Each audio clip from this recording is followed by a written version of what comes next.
அல்லாஹ்வுடைய இல்லத்தில் இஅ்திகாஃபுடைய நியத்துடன் கடமையை நிறைவேற்றி பொருத்தம் பெறுவதற்காக அமர்ந்திருக்கும் இறை நேசர்களே, நல்லடியார்களே, அல்லாஹ்வுடைய கட்டளைக்கு முதலுரிமை கொடுத்து அவன் விலக்கியவற்றிலிருந்து தவிர்ந்து நடந்து இம்மையிலும் மறுமையிலும் கண்ணியம் பெற்று நாளை சுவனப்பதிகளை தனதாக ஆக்கிக் கொள்ளுமாறும், அல்லாஹ்வுடைய கட்டளைக்கு மாறு செய்து மனோச்சையை மார்க்கமாக கொண்டு நாளை மறுமையில் நரகத்துக்கு பலியாகாமல் இருக்குமாறும் முதலில் எனக்கும் பிறகு உங்களுக்கும் தக்வாவை கொண்டு வசியத் உபதேசம் செய்து கொள்கின்றேன்.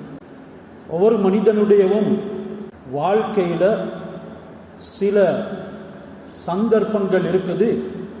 அவன் மார்க்கத்தை மதிப்பது கிடையாது. மார்க்கத்தை மதித்து நடக்கக்கூடியவர்களுக்கு சுபசோபனம் இருக்கிறது.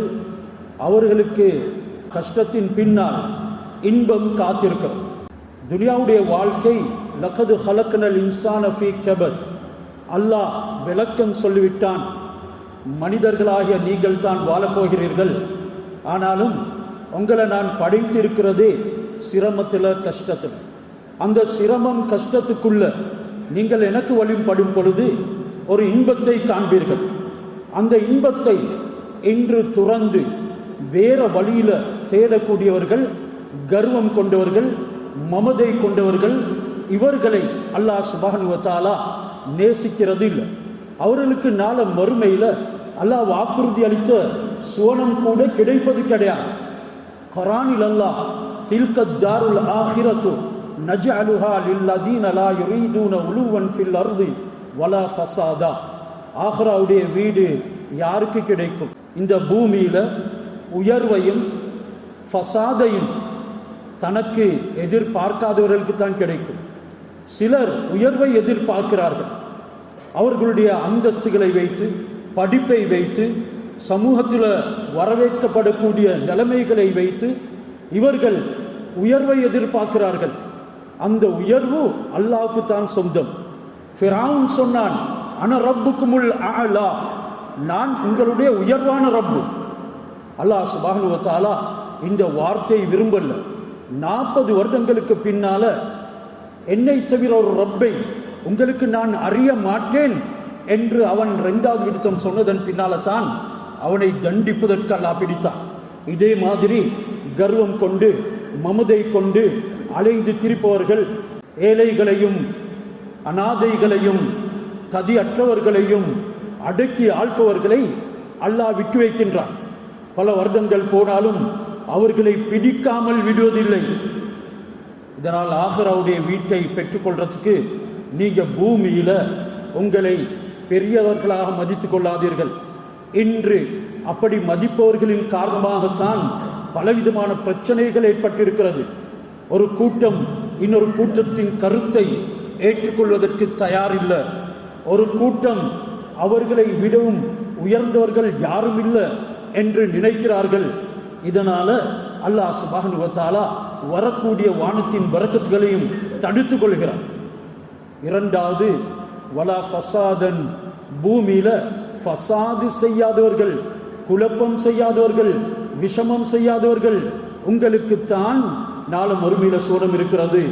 நீங்க இப்படியான அடாவிடித்தனங்கள்ல ஈடுபடுவீங்க என்றால் உங்களுக்கு அது பேர்க்கெடுக்கப்படும். நீங்கள் ஒதுங்கும் இடம் பயங்கரமான நரகமாக ஆகிவிடும். எனக்கு சொந்தமான ஒன்றை நீங்கள் பறிக்க வராதீர்கள்.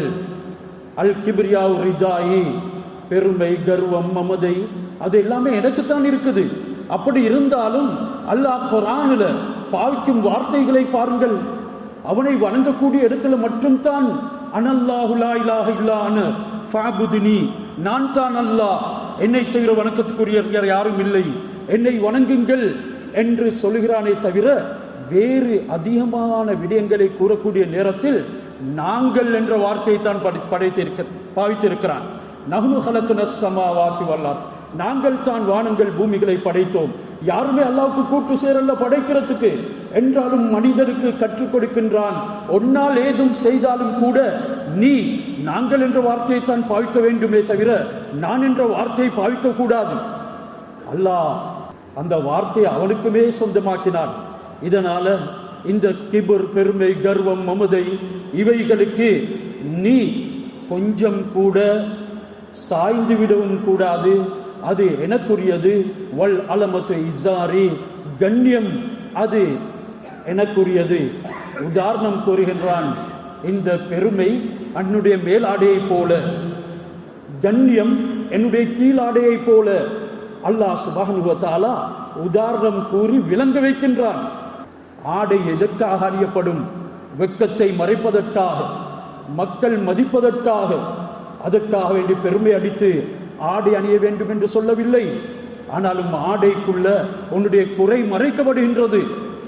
இந்த இரண்டு ஆடைகளை போன்றது தான் பெருமை, கர்வம், மமதை மற்றும் கண்ணியம். ஃபமன் நாஸஅனி மின்ஹுமா அல்கைதுஹு ஃபின்னார் லா உபாலி, அது எனக்கு சொந்தம். யார் இதிலிருந்து துண்டு பிக்க வருவீங்களோ நரகத்தில் தூக்கி எறிந்து விடுவேன், பொருட்படுத்த மாட்டேன் என்கின்றான். நானும் நீங்களும் குடும்பங்களில் கூட பிரச்சனைக்கு காரணம் என்னவென்று சிந்தித்தோம் என்றால் எங்களுடைய பெருமை தான்.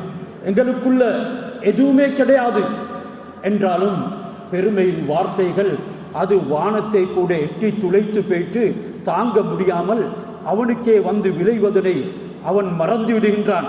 இதனால எல்லா சந்தர்ப்பங்களையும் நீங்கள் தாழ்ந்து போவதனால் விரும்பும் உயர்வு கிடைக்கும் என்கிறான். வேலை தளங்கள்ல, கல்வி சூழல்கள்ல எங்களுக்கு வரக்கூடிய சந்தர்ப்பங்கள் ஏராளம். கிடைக்கக்கூடிய புகழை நீங்கள் மட்டும் சொந்தமாக்கிக் கொள்ளாமல் அதற்கு காரணமாக இருந்த பிற ஊழியர்களையும் ஒன்று சேர்த்து கொண்டு அவர்களையும் அங்கீகாரம் செய்து அவர்களையும் பாராட்ட வேண்டும். இந்த நேரம் அந்த நிறுவனம் வளரும். அந்த நேரம் அந்த சமூகத்துக்குள்ள ஒற்றுமை ஏற்படும். ஆனால் இன்று கிடைக்கக்கூடிய புகழ் அது தனக்கு மட்டும்தான் என்று சிலர்கள் சூழலிருக்கிறதன் காரணமாக நாங்கள் ஒரு பெரிய பாவத்தை செய்து சமூகத்தின் வளர்ச்சிக்கு உரமூற்றத்துக்கு பதிலாக பலவிதமான விளைவுகளை செய்து கொண்டு வருகின்றோம். உதவி தேற்றதாக இருந்தாலும் சிறியவரா, ஏழையா, கதியற்றவரா என்று பார்க்கக்கூடாது. சில அறிவுகள், ஆற்றல்கள், அனுபவங்கள் அந்த அறிவில் சிறியவர்களிடத்தில் இருக்கும் என்றாலும் அவர்கள் அந்த கலையில் விற்பன்னர்களாக இருப்பார்கள். உங்களுடைய மமதையின் காரணமாக அவர்களை அணுகாமல் செயல்படுவதனாலும் அல்லாஹ் சுப்ஹானஹு வ தஆலா இந்த வாழ்க்கையில பெரிய தரித்திரியத்தை ஏற்படுத்தி விடுகின்றான். அந்த தரித்திரியம் எந்த அளவுக்கு சில இடங்களின் முன்னேற்றம் ஒரு 100 வருடத்துக்கு முன்னால அஸ்திவாரம் இடப்பட்டது, இன்னும் அது வளராமல் காத்து கொண்டிருக்கிறது, வளராமல் இன்னும் பாலடைந்து போய்கொண்டிருக்கிறது. இதற்கு காரணம் என்ன? சிறியவராக இருந்தாலும் தன்னை விட அவர் அறிவில் உயர்ந்தவர் என்று மதித்து அவருடைய கருத்துக்களை ஏற்றுக்கொள்ளாதது. இவைகள் எல்லாமே கர்வத்தின் அடையாளங்கள். அடுத்து உங்களை யாரும் விமர்சனம் செய்தால் அந்த விமர்சனத்தின் பொழுது கோபப்படாமல் அதனை ஏற்று தன்னுடைய உயர்வுக்காக இதனை சொல்கின்றார்கள் என்று அதனை மதிக்கக்கூடிய தன்மை எங்களிடத்தில் வரணும். இன்று விமர்சனங்களின் பொழுது சமூகத்தில் பிரச்சனையை ஏற்படுத்தி கூட்டங்களை உருவாக்கி பலவிதமான குழப்பங்களை, ஃபசாதுகளை ஏற்படுத்தக்கூடியவர்களுக்கு சொர்க்கம் கிடைக்க மாட்டாது என்று நான் ஓதிய ஆயத்தில் அல்லாஹ் சுப்ஹானஹு வ தஆலா விளங்கப்படுத்துகிறான். குடும்ப பின்னணிகளை எடுத்துக்கொண்டாலும் கூட, நண்பர்களுடைய வட்டங்களை எடுத்தாலும் கூட, நாங்கள் உதவிகளின் பொழுது பங்களிப்பு செய்ய வேண்டும். அதிகமான சந்தர்ப்பங்கள்ல எங்களுடைய தலைமைத்துவம், எங்களுடைய ஆற்றல், எங்களுடைய கம்பீரம், கண்ணியம் அது அவர்களோடு சேர்ந்து விடுவதனால இழக்கப்பட்டு விடும் என்று நினைக்கின்றோம். ஹஜ்ரத் ரசூலுல்லாஹி ஸல்லல்லாஹு அலைஹி வஸல்லம் அவர்கள் ஹிஜ்ரத் செய்து மதீனா நகரத்துக்கு வருகிறார்கள். மஸ்ஜித் முதலாக கட்டப்படுகிறது. நபி ஸல்லல்லாஹு அலைஹி வஸல்லம் அவர்களோடு சேர்ந்திருந்தவர்களை பற்றி அல்லாஹ் புகழ்ந்து குறிப்பிடுகின்றான். அவர்கள் எந்த அளவுக்கு தூய்மையானவர்கள், யாருடைய உள்ளத்திலையும் நான் பெரியவன் என்ற எண்ணமே அவர்களுக்கு இருக்கவில்லை. இதனால அல்லாஹ் அந்த கட்டப்பட்ட மஸ்ஜிதுக்கு ஒரு பெயரை சூட்டினான், மஸ்ஜிது தக்வா. குர்ஆனில் இன்னமும் மஸ்ஜிது தக்வா சொல்லப்படுகிறது, ஓதப்படுகிறது. லம் மஸ்ஜிதின் உஸ்ஸிஸ அலா தக்வா மின் அவ்வலி யௌமின் அஹக்கு அன் தக்கூம ஃபீ. நபியே, நீங்கள் வந்த முதல் அன்றே இந்த மஸ்ஜிதின் நிர்மாணம், அதுல நீங்க நின்று தொழுவது மிகவும் யோக்கியமாக்கப்பட்டிருக்கிறீங்க, கடமையாக்கப்பட்டிருக்கீங்க. ஃபீஹி ரிஜாலுன் யுஹிப்பூன ஐயத்தஹரு. அதோட சேர்த்து பரிசுத்தமான சில மனிதர்கள், சில பர்சனாலிட்டிஸ் உங்களோட இருக்கிறாங்க. அவங்களுடைய முழு நோக்கமும் அவனை விட நான் உயரணும், அவனை கீழே போடணும், அவனுடைய கருத்தை ஏற்றுக்கொள்ளக்கூடாது, இவன் யார் என்பதல்ல. மாற்றமாக அவர்களுடைய முழு நோக்கமும் நான் பரிசுத்தம் அடைய வேண்டும். வல்லாஹி யுஹிப்புல் முத்தஹிரின். அப்படியான பரிசுத்தவான்களைத்தான் அல்லாஹ் சுப்ஹானஹு வ தஆலா விரும்புகின்றான். அவர்கள் வுலு செய்யக்கூடியவர்களாக இருப்பார்கள். நிதமும் அவர்களுடைய சமூகத்தோடு ஒன்று சேர்ந்து மஸ்ஜிதிலே இருந்து பிரச்சனைகளுக்கு அவர்கள் தீர்வு காண்பார்கள் என்பதெல்லாம் அந்த குர்ஆனுடைய ஆயத்தின் தஃப்சீரிலே விளக்கங்கள் எழுதப்பட்டிருக்கின்றது. எனவே சிறியவர்கள் பெரியவர்கள், சிறியவர்களுக்கு அன்பு காட்டி அவர்களுடையவும் கருத்துக்களை மதித்து வாழக்கூடிய சமுதாயத்தில் தான் வெற்றி இருக்கின்றது என்கிறதனை அல்லாஹ்வும் சொல்லி காட்டுகின்றான். ஹஜ்ரத் ரசூலுல்லாஹி ஸல்லல்லாஹு அலைஹி வஸல்லம் அவர்கள் எங்களுக்கு அறிவுறுத்துகிறார்கள், இந்த சந்தர்ப்பங்கள்ல பெருமை பேசுவதை நாங்கள் தவிர்க்கணும். சிலர் தனக்கு இருக்கக்கூடிய வாகனத்தை வைத்து, தன்னுடைய பணத்தை வைத்து, அதிகாரத்தை வைத்து, சொத்தை வைத்து, அவர் சென்ற பயணங்களை வைத்தெல்லாம் மக்களுக்கு மத்தியிலே பேசுவார். அந்த நேரம் அவருடைய உள்ளத்தில் ஒரு கர்வம் ஏற்படும். இப்படியான பெருமைகளை அல்லாஹ் சுப்ஹானஹு வ தஆலா விரும்புறதில்லை. இதனால சமூகத்தில் நேசத்துக்கு பதிலாக நீசம் தான் ஏற்படும் என்கிறதுல மறந்துவிடக்கூடாது. பொது இடங்களில் கூட நாங்கள் நடந்து கொள்ளக்கூடிய ஒரு தவாதுஆன தாழ்மையான முறைகள் இருக்கின்றது. சமூகத்தில் பலவிதமான மனிதர்களை நாங்கள் சந்திக்கின்றோம். சமூகத்தில் எனக்கு இருக்கக்கூடிய கண்ணியத்தையும் எனக்கு இருக்கக்கூடிய வரவேற்பையும் வைத்து நாங்கள் சில இடங்கள்ல முந்திக்கொள்ள பார்க்கிறது. சில சந்தர்ப்பங்கள்ல வரிசையில் நான் நின்றால் எனக்கு கேவலமாக இருக்கும். வரிசையில் நான் நின்றால் என்னை மற்றவர்கள் அண்ணாந்து பார்ப்பார்கள். அதனால என்னுடைய பதவிய, ஆற்றலை, எனக்கு இருக்கக்கூடிய வரவேற்பை பாவித்து நாங்கள் மற்றவர்களை முந்திக்கொண்டு அந்த இடத்துல எங்களுடைய காரியத்தை சாதிக்கின்றோம். இவைகள் எல்லாமே பெருமையின் அடையாளங்கள் என்கிறத நாங்கள் மறந்துவிடக்கூடாது. இதனால தான் உடனடியாக மன்னிப்பு கேட்கக்கூடிய தன்மைகள் எங்களிடத்தில் பொது இடங்களின் பொழுது வர வேண்டும். அப்படி நாங்கள் பயணிக்கின்றோம், வாகனத்தை ஓட்டிக்கொண்டு செல்கின்றோம். சில சந்தர்ப்பங்களில் எங்களினால் தவறுகள் நடக்கும். உடனே யாராக இருந்தாலும் என்னை மன்னித்துக் கொள்ளுங்கள் என்று அந்த இடத்துல நாங்கள் கேட்பதனை மறந்துவிடக்கூடாது. அது யாராக இருக்கட்டும். அந்த நேரம் அல்லாஹ் சுப்ஹானஹு வ தஆலா படைப்பினங்கள்ல உள்ளத்துல இவரை பற்றி ஒரு நல்லெண்ணத்தை போட்டு விடுவான். அப்படி இல்லாமல் தன்னுடைய ஆற்றல்களை வைத்து, பதவிகளையும் வரவேற்புகளையும் வைத்து சாதிக்க விரும்புவோம் என்றால் அந்த சற்று நேரத்துக்கு தற்காலிகமாக உங்களுடைய தேவைகள் நிறைவேறலாம் என்றாலும் கூட 1000 பேர்களினால் லானத் செய்யப்படுவீர்கள். பலர்களுடைய உள்ளங்கள் உடைக்கப்படுவீர்கள். இஸ்லாம் எங்களுக்கு இவைகள் அனைத்தையுமே வரிசையாக தந்திருக்கிறது. ஏராளமான குர்ஆனுடைய ஆயத்துகளும் இருக்கிறது. எனவே அல்லாஹ் சுப்ஹானஹு வ தஆலா எனக்கும் உங்களுக்கும் வாழ்றதுக்கு உண்டான விதிமுறைகளை ஹஜ்ரத் ரசூலுல்லாஹி மூலமாக காட்டி தந்திருக்கிறான். யாருடனும் நீங்கள் புன்னகையோடு முன்வாருங்கள். உங்களுடைய தொழிலாளியாக இருக்கலாம், உங்களுடைய பணியாளனாக இருக்கலாம், உங்களுடைய வீட்டில் தோட்டத்தில் வேலை செய்யக்கூடியவர்களாக இருக்கலாம், அவர்களையும் வரவேற்கிறதுக்கு பழகுங்கள். ஹஜ்ரத் ரசூலுல்லாஹி ஸல்லல்லாஹு அலைஹி வஸல்லம் அந்த முறையில் தான் வாழ்ந்து காட்டினார்கள். ஹஜ்ரத் உமர் ரலியல்லாஹு தஆலா அன்ஹு அவர்கள் நாட்டின் ஜனாதிபதி ஷாம் தேசத்துக்கு செல்கின்றார்கள், சிரியாவுக்கு. தன்னுடைய அடிமைகளையும் அழைத்து போகிறார்கள். ஒரே ஒரு ஒட்டகம் தான் இருந்தது. இப்பொழுது சந்தர்ப்பத்தை எடுத்துக்கொண்டு ஹஜ்ரத் உமர் ரலியல்லாஹு அன்ஹு ஜனாதிபதி அவர்களும் தன்னுடைய அடிமையும் செல்கின்றார்கள். ஹசரத் உமர் ரலியல்லாஹு தஆலா அன்ஹு அவர்கள் ஏறி செல்வார்கள். மற்றும் ஒரு சந்தர்ப்பத்தில் அடிமை ஏறி செல்வார்கள். ஷாமுக்கு உட்புகக்கூடிய சந்தர்ப்பத்தில் மக்கள் ஹசரத் உமரை வரவேற்பதற்கு வரிசையாக காத்து கொண்டிருக்கக்கூடிய நேரத்தில் தன்னுடைய அடிமையின் சந்தர்ப்பம் தான் ஒட்டகத்திலே ஏறி செல்வது வருகிறது.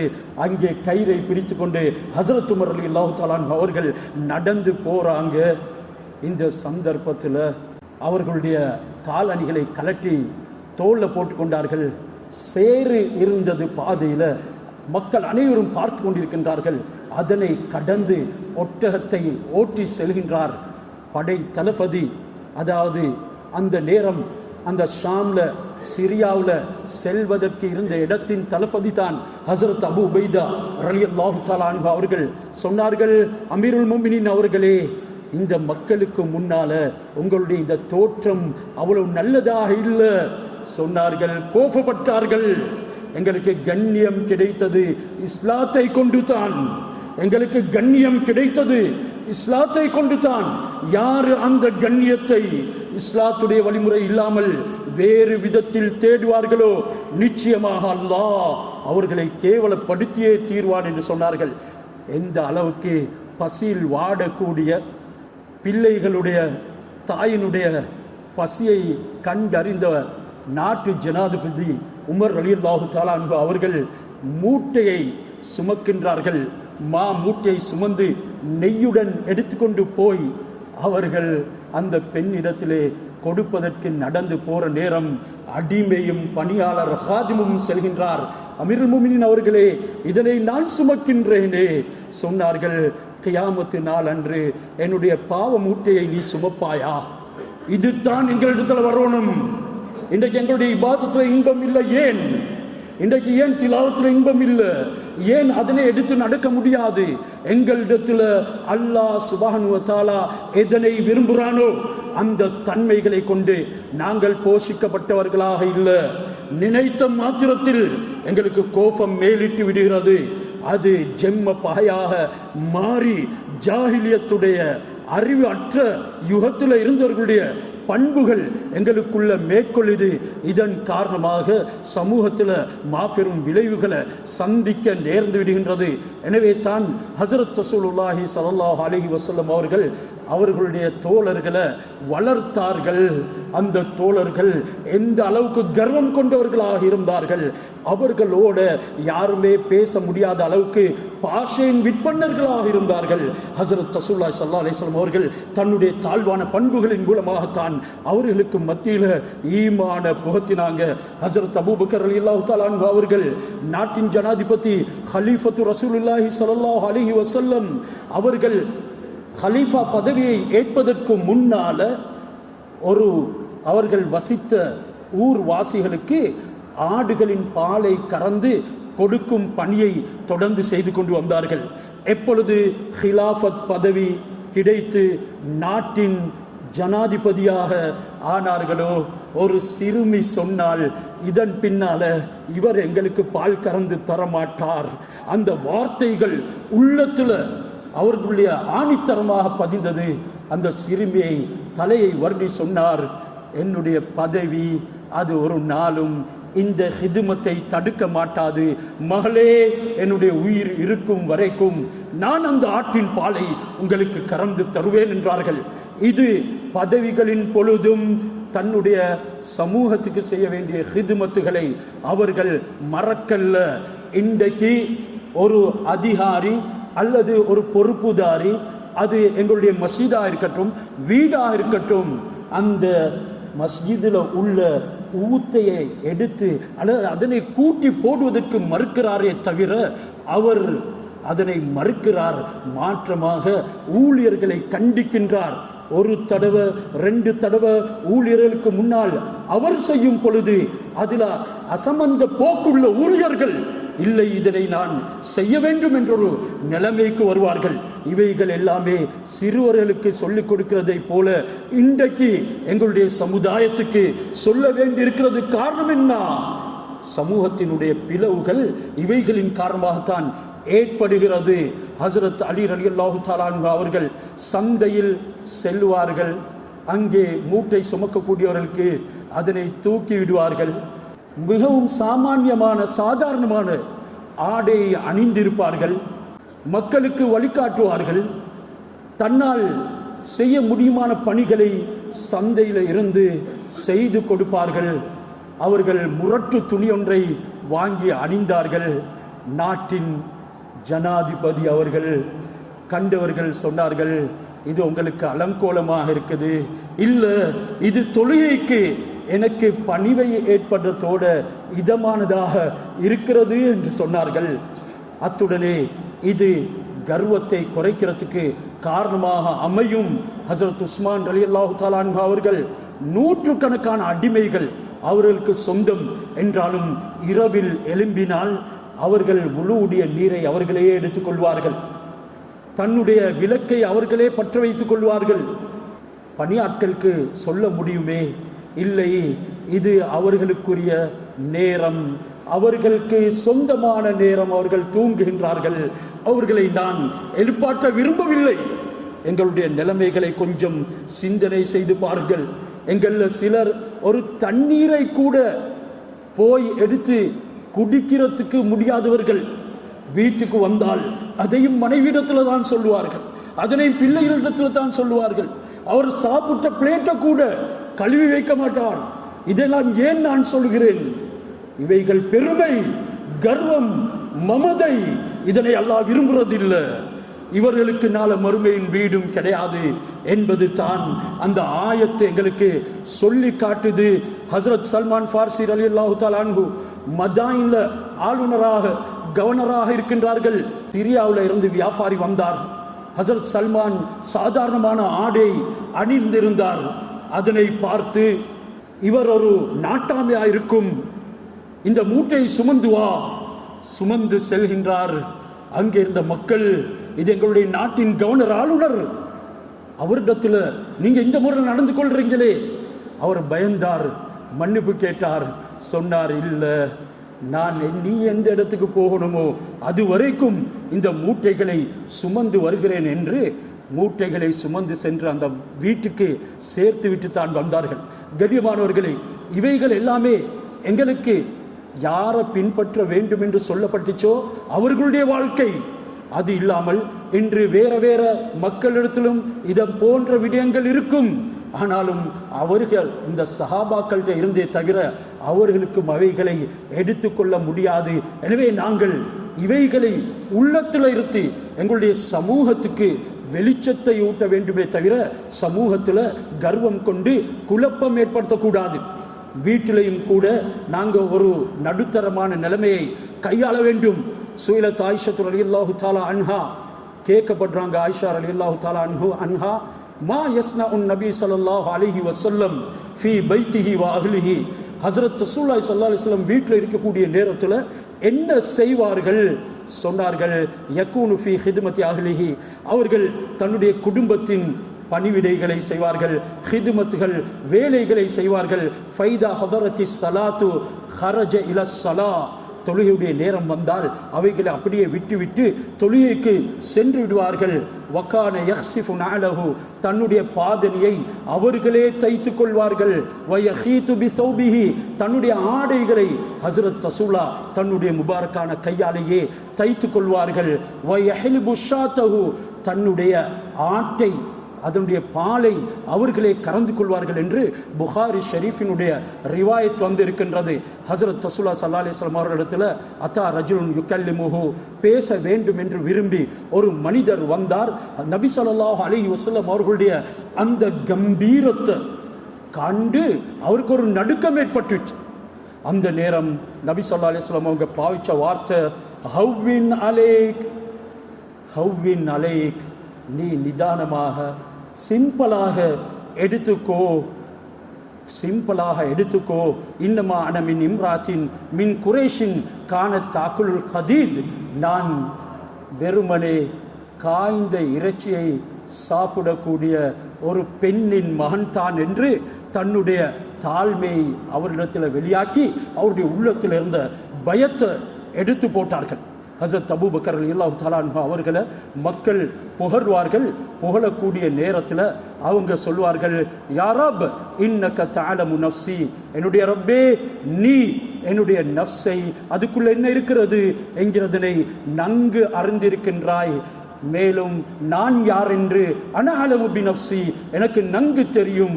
அல்லாஹும்ம ஜஅல்னி கைரன், யா அல்லாஹ் இவர்கள் என்ன எப்படி எண்ணுகின்றார்களோ மிம்மா யதுன்னூன், அந்த எண்ணத்தில் அதனை விடவும் என்னை நல்லவனாக ஆக்கி, வக்ஃபிர்லி மாலா யஅலமூன், இவர்கள் எனக்குள்ள இருக்கிற சில விஷயங்களை தெரியாம பேசிக்கொண்டிருக்கின்றார்கள், அந்த விடயத்தில் என்ன குற்றம் பிடித்து விடாதே, என்ன மன்னித்து விடு.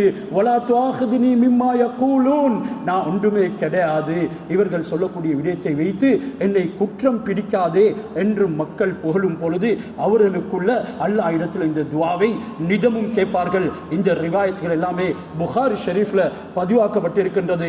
ஹஸரத் இப்னு மஸ்ஊத் ரலியல்லாஹு தஆலா அன்ஹு அவர்கள் பாதையில நடந்து போகக்கூடிய நேரத்தில் அவரை கண்ணியப்படுத்த வேண்டும் என்கிறதுக்காக, கண்ணியப்படுத்துவதற்கு தகுதியாக்கப்பட்டவர்கள் தான், பூமியில் அவர்களை விட சிறந்தவர்கள் வந்ததில்லை, அப்படியானவர்கள் தான் அவர்கள். அதனால தானே ஹஸரத் ரசூலுல்லாஹ்வுடைய சுஹபத்துக்கு அல்லாஹ் அவர்களை தேர்ந்தெடுத்தான், தீன நிலைநாட்டுவதற்கு அல்லாஹ் அவர்களை தேர்ந்தெடுத்தான். அந்த அளவுக்கு சிறந்தவர்கள் அவர்கள். மக்கள் கூட்டம் கூட்டமாக இவர் போகும் பொழுது அவரை கண்ணியப்படுத்த வேண்டும் என்பதற்காக பின்னால வருவார்கள். ஒரு தடவை பின்னுக்கு திரும்பி கேட்டார்கள், அலாம தத்தபிஊனி, ஏன் நீங்க என்னுடைய பின்னால வாரீங்க, ஃபர்ஜிஊ, நீங்க திரும்பி போங்க, ஃபஇன்னமா தில்லத்துன் லில் முத்தபி, நீங்க அப்படி என்னுடைய பின்னால வாரது அது எனக்கு ஒரு விதமான கஷ்டத்தை ஏற்படுத்துகிறது. அதே நேரம் பார்க்கக்கூடியவர்கள் யாரு இப்படியாக முன்னுக்கு போறாரோ, யாருக்கு இந்த கண்ணியத்தை கொடுக்கிறாங்களோ அவங்களுடைய பார்வையில அல்லாஹ் சுப்ஹானஹு வ தஆலா கேவலத்தை ஏற்படுத்துவான்.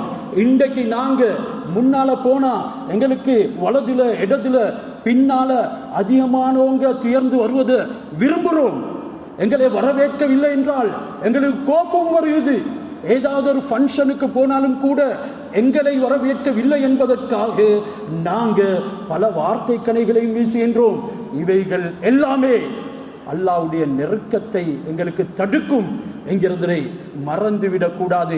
எந்த அளவுக்கு பணிந்து போகுமோ அந்த அளவுக்கு அல்லாஹ் சுப்ஹானஹு வ தஆலா உயர்த்துவான். அத்துடனே ஹஸரத் இப்னு மஸ்ஊத் ரலியல்லாஹு தஆலா அவர்கள் சொல்றார்கள், நீங்க எனக்கு பின்னால வாரீங்க, லவ் தஅலமூன துனூபி வ ஹஃபாயா அம்ரி, என்னுடைய பாவங்களையும் என்னுடைய மறைவான விடயங்களையும் நீங்க அறிந்திருந்தா, மா மஷா வராஇ அல் கவாலிசு மின்கும் இஸ்னானி, உங்களுடைய 2 பேர் கூட எனக்கு பின்னால வரமாட்டார்கள். எங்களுடைய வாழ்க்கையில் ஆகப்பெரும் வெற்றி தான் நாளை மறுமையில சொர்க்கத்தை அடைகிறது. லா ஹைர ஃபீ ஹைரின் பாதஹுன் நார், ஒரு நலவு கிடைத்து அதற்கு பின்னால நரகத்துக்கு போவான் என்றால் அந்த நலவே கிடையாது.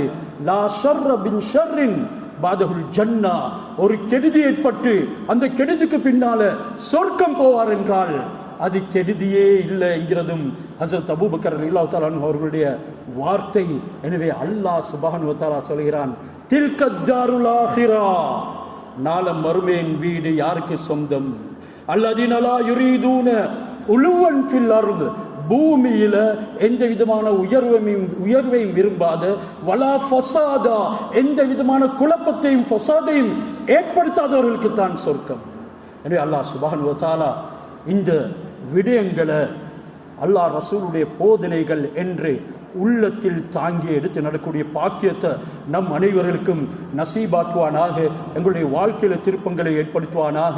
எல்லா நிலைமைகளிலும் அல்லாஹ்வுக்காக வேண்டி தாழ்ந்து செல்லும் பாக்கியத்தை தருவானாக. மமதை கர்வங்களில் இருந்து எங்களை அல்லாஹ் பாதுகாத்தார்கள் புரிவானாக. எங்களுடைய இறுதி முடிவை நல்லதாக ஆக்கியார்கள் புரிவானாக. துஆக்களை கபூல் செய்வானாக. வாஹிர் தவானா அனில் ஹம்துலில்லாஹி ரப்பில் ஆலமீன்.